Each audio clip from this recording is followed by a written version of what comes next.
I'm glad you mentioned vivid visual things, because I'm about to show you one. But the reason for showing you this is to show you that I can be stupid, very stupid. I'm going to give you some genuine questions that I have about education and tell you what I think about them. But first of all, the story of this picture you're about to see. I wrote a book called Inequality in the 1%, which was published last year. In January, the publisher said it's selling well. We need a new cover for the second edition, which will come out in September. And they showed me a particular cover, and I said, there's absolutely no way I will agree to you using this cover in September. And that was the cover. The second edition was published a day after Lord Ashcroft's revelations. If I had said yes, I would be in the 1%. The sales. But it is relevant to my first question. I've got 4 questions, and they're genuine questions. The first is a more expensive education really a more privileged education? Now, this is a nuance of words, I think. I've gone on for the last year about the word potential.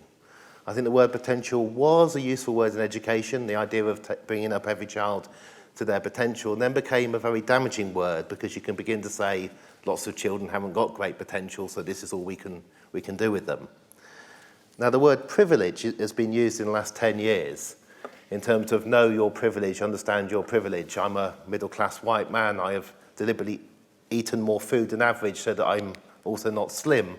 But other than that, I'm in your privilege category and I need to know my privileges. And I constantly hear people say, I know I had a privileged education. And I think, how do you know? Because none of us get to go through education twice. Some of us may have part of education in a cheap system and part of it in an expensive system, but that is not the same as running our life twice. Where I think this phrase comes from, I know I was privileged, I was lucky enough to get a privileged education, comes from way back when we had secondary moderns, and the vast majority of children went to secondary modern, and you were condemned to a life of labour. I've met 3 academics in the last 20 years who've been to secondary moderns. You just didn't get out of the class that you were in or put in.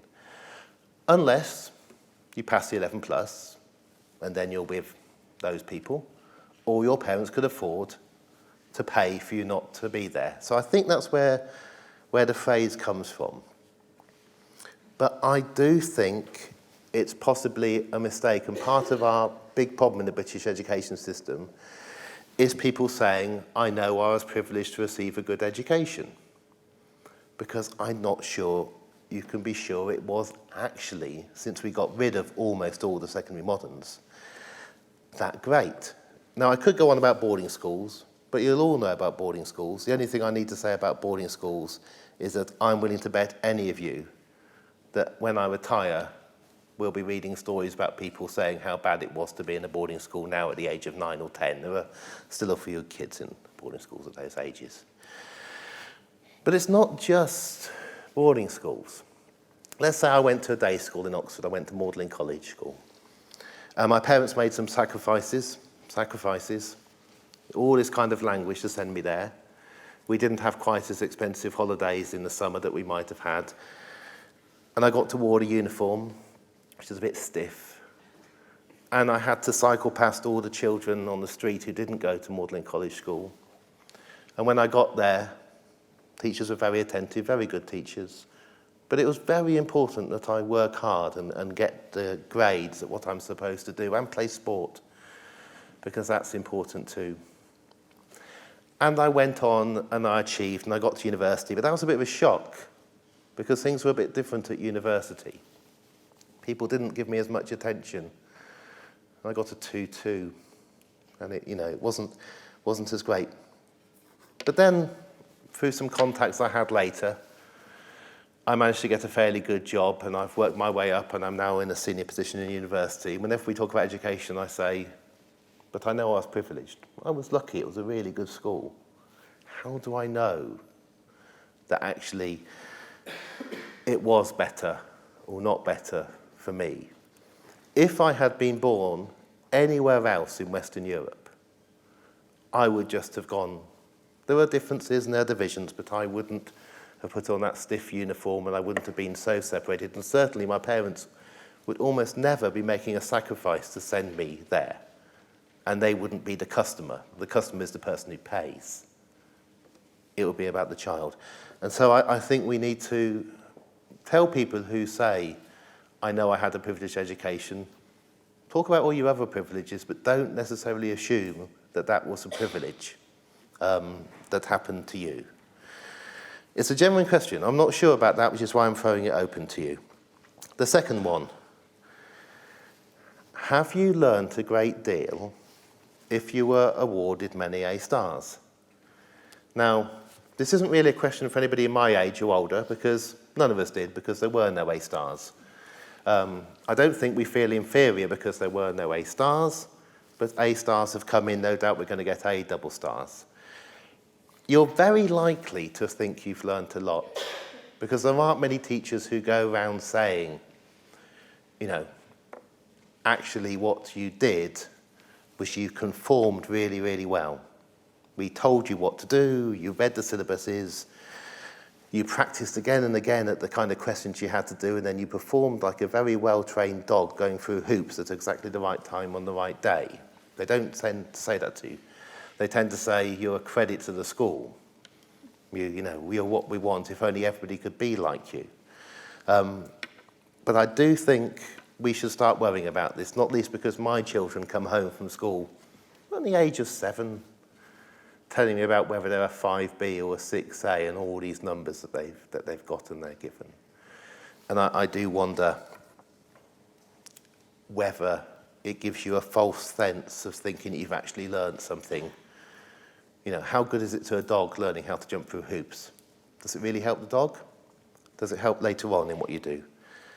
Thirdly, are we still, or are we increasingly valuing memorizing over problem solving and experimentation and imagination? And are we reverting to the idea that knowledge and memorizing is really important? It was very important at the time of the 11 plus. You really did need to memorize things to do well at all of the 11 plus. And so we ended up with a cohort of boys and a few girls. We had fewer schools for girls, so we made 11 plus harder for them, who were very good at remembering things. They may not have been so good at other things. They may not have been imaginative as other children. I do worry, and I often hear people talk about the need for knowledge, and often the knowledge is strange knowledge. Nobody teaches our children in Britain about the Opium Wars. Hardly anybody. You know, why do you think China went from being one of the richest countries in the world to one of the poorest? It's because we forced them to buy the heroin and the other opiates that we were producing in India. There's lots of our history that we don't teach. We then seem to have an obsession with a particular family and learning this family and when they became kings and queens. That apparently is useful knowledge to have. We end up telling people to get over slavery, which, you know, may not be the cleverest thing to have said, but it's not your fault if your education never told you that wasn't a clever thing to say. So I do worry that we have an overemphasis on this. I mean, my cynical view about it is, if you think about University Challenge, where you need knowledge and memorizing, at any one time there can only be 8 young people on the screen at University Challenge. How many University Challenge champions do we need to produce to keep that programme going on the BBC?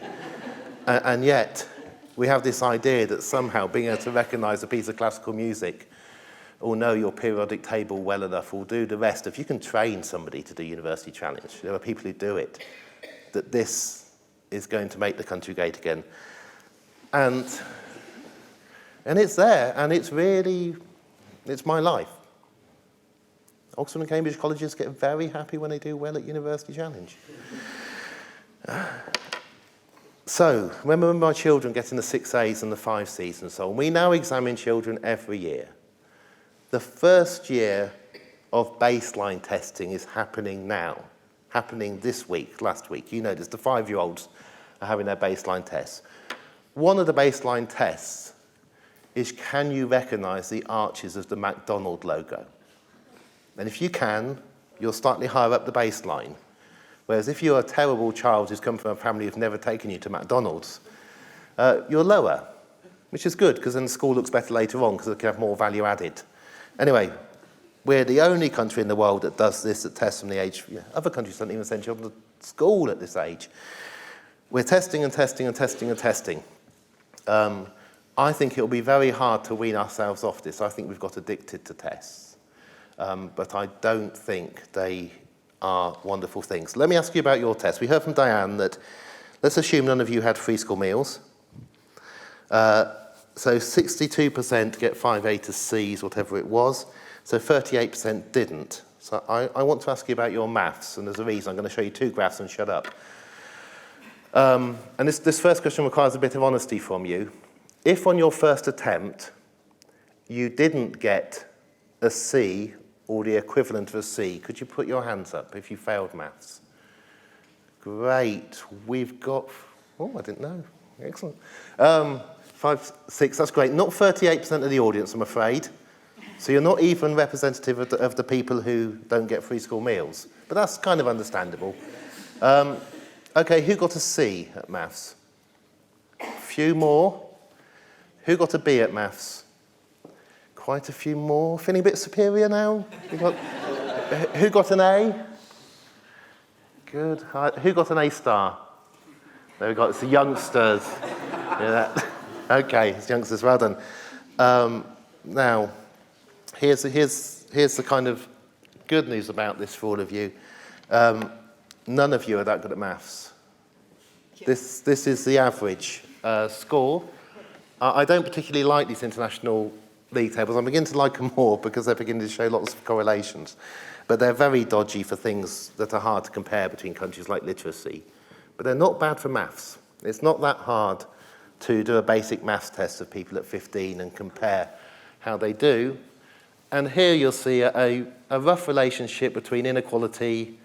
As that number goes up, it's the ratio of the best of tenths income to the worst of tenth. It's massive because the 1% gets so much. So it's, in our country, it's about 17. The best of tenth gets 17 times more income a year, largely because of the 1% getting so much.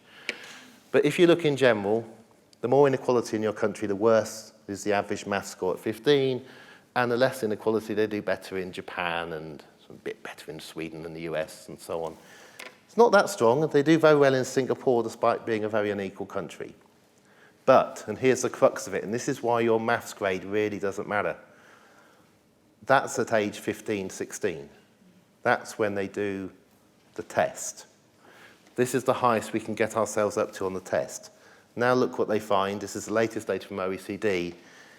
If we give you a maths test a little bit later, age 16 to 24, everything suddenly lines up really well. In the most unequal countries of the world, of the rich world, that we're doing worse at maths. We're absolutely appalling. And in the more equal countries, they're doing really well because they actually learnt maths, right? And they didn't get an B or an A star. They learnt maths. And my cynical worry, but it's a real worry, is I think we're getting to a point in Britain where our education system, including our university education system, is not about learning and experimenting and growing in confidence so that you can actually do more interesting things later with what you have. Increasingly, it's about pushing every child to get the maximum test scores they can at that point at which your school or university is to be graded. So you look really good on the day. But if you then ask people in the country to do something which requires a bit of imagination, something new, and being able to cope with the ideas of moving numbers around your head and algebra and other things, well, that was a thing you really hated at school because they made you learn it in a particular way to get the A, not to actually enjoy it. And if that is going on, if that's what's actually happening in this country, yeah, the only thing that will save us is mass immigration from the rest of Europe. Thank you very much.